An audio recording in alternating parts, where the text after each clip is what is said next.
Hola a todos, hola profesor. Hola chicos, hola Dinara. Professor, what are we going to study in this video? So today we will continue with relatives. So we will see cuyo, whose, donde, where, and cuando. When.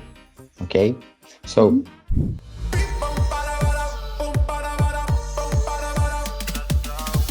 so let's start with the first one, cuyo. Whose. Okay. So we will use cuyo when we want to identify any possession, right? Or any relation. Yes, could be family, right? Or from where are you? But let's see an example. Tengo un amigo. I have a friend. Su padre es fotógrafo. His father is photographer, right? So we have two sentences. We want only one. So how we can use them? We can use cuyo, right? And then we say, tengo un amigo cuyo padre es fotógrafo. I have a friend whose. Tengo un amigo whose father is photographer, right? For example, another one. Los alumnos cuyos nombres diga pueden salir. The students whose names I say, they can go out, right? So here we are using it for example, my father, his father is a photographer.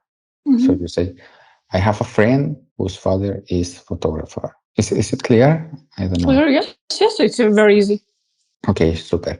So how we can use cuyo? So we can use with preposition plus cuyo, and then our noun. For example, ese señor es un escritor. Yeah? That man is a writer. Yeah? That Mr. Yeah, you say. Mister, oh, yes, we say Mister. And te he hablado de sus libros. I've talked to you about his books. Right? So we say, ese es el escritor de cuyos libros te he hablado.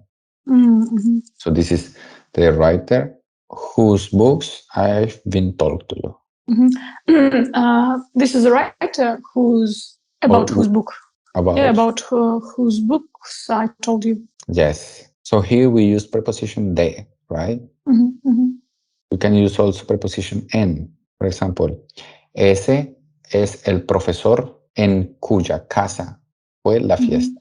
This is the professor, the teacher, in whose house was the party. So here we use preposition en, in, that means in, right? And here we use de, preposition de, that means from who, from about.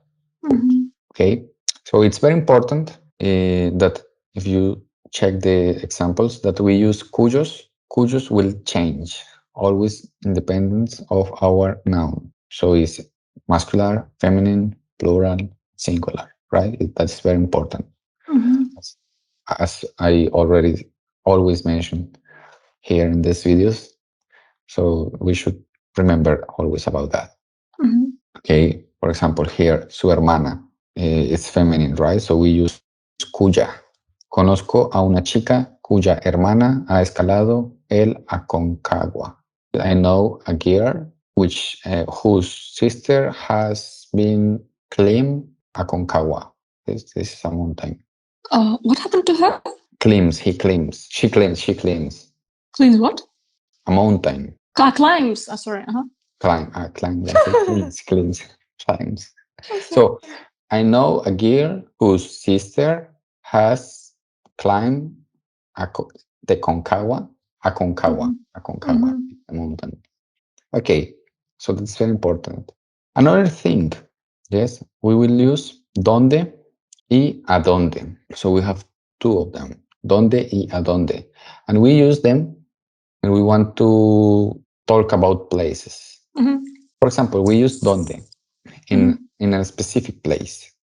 That means in which place, en lugar. So I mean, in Spanish is en el lugar en el que. This is in a specific place. For example, esta es la casa donde nació Cervantes. This is the house where born Cervantes. Born. Cervantes. See, so he born in this house. O me gustó mucho el restaurante donde comimos ayer. I really like it.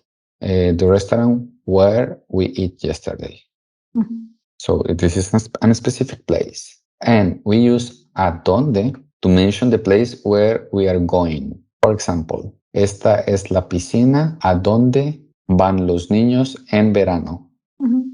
So this is the pool. So this is the pool where children go in summer. So here we are not talking about any specific place. So we are talking about the children, they go to that place. So here we indicate any move. We should arrive to this place. That's the main difference between donde and a donde. Okay, clear? Is it clear? Yes. Okay, so, and the last one, we use cuando if we want to talk about time. So expressions with time. For example, el verano cuando nos conocimos fue muy especial. Yes, the summer when we meet was very special. So I think that this is clear, it's cuando, when. So maybe we can try with some exercise. Sure. So we need to use donde, where, a donde. Yes. To, a donde means to where, am I right? Yeah. And cuando, when. Okay. So Rocío. Rocío es la dueña de la casa donde vive Matías. Rocío, dueña. What does it mean? Owner, the owner. Rocío is the owner of the house where lives Matías. Can I say donde Matías vive? Donde Matías, okay, donde Rocío es la dueña de la casa donde Matías vive, right? Yes, we can say. It's possible, yeah? Yes, it's possible. Esta es la escuela donde estudié. Donde estudié, muy bien. So this is the school where I studied. So son los domingos. Son los domingos. Viene. What does viene mean? Go? Viene. Son los domingos. Viene. Came. Okay. Son los domingos. So on Sundays. Okay, I see. Son los domingos a donde más gente viene. No, ¿a dónde? Because we are not. ¿Cuándo? Oh my God. ¿Cuándo? Son los domingos cuando más gente viene. On Sundays, when more people came. Yeah. Came. This one? Came. It's past, yeah? Present.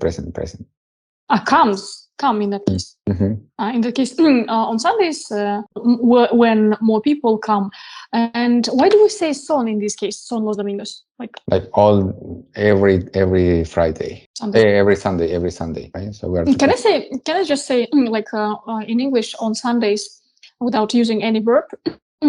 Like los domingos, cuando más gente viene. No.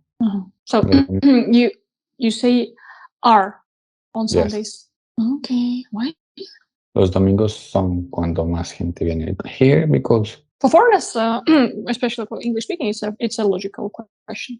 I know it's annoying. Sorry. When I ask like this kind of specific, very. No, it's interesting. Okay. Okay. It's los domingos. Okay. It's because we are talking about an event, for example, here in this occasion. Yes, and when we are talking about events, we use the verb ser. Okay, so for example, every Sunday something's happen, right? For example, I don't know, maybe a church.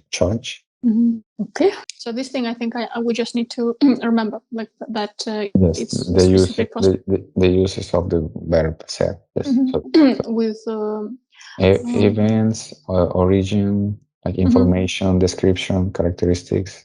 Okay. Este es el edificio. What does edificio mean? Building. Este es el edificio donde trabaja Marisa.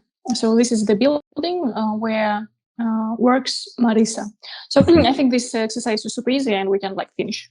Okay. Steven, thank you very much. Super easy. Sometimes academic, but that's why we're using this book. It's quite academic. Guys, thank you for studying Spanish. It's really cool. We're proud of you. And please write down what other languages do you study, why you study Spanish. It's very interesting. For me, it's, as I said before, the most beautiful language. And culture. And it's like there are 500 million Spanish-speaking people. Like they can be potentially your friends. And like from country to country, from country to country, Spanish-speaking country, culture is different. And it will be interesting, of course, for example, one day to hear from Steven about Colombian like traditions, something very unique about Colombia, to be ready. And in this way, like more people, I think, will be happy to go to Colombia.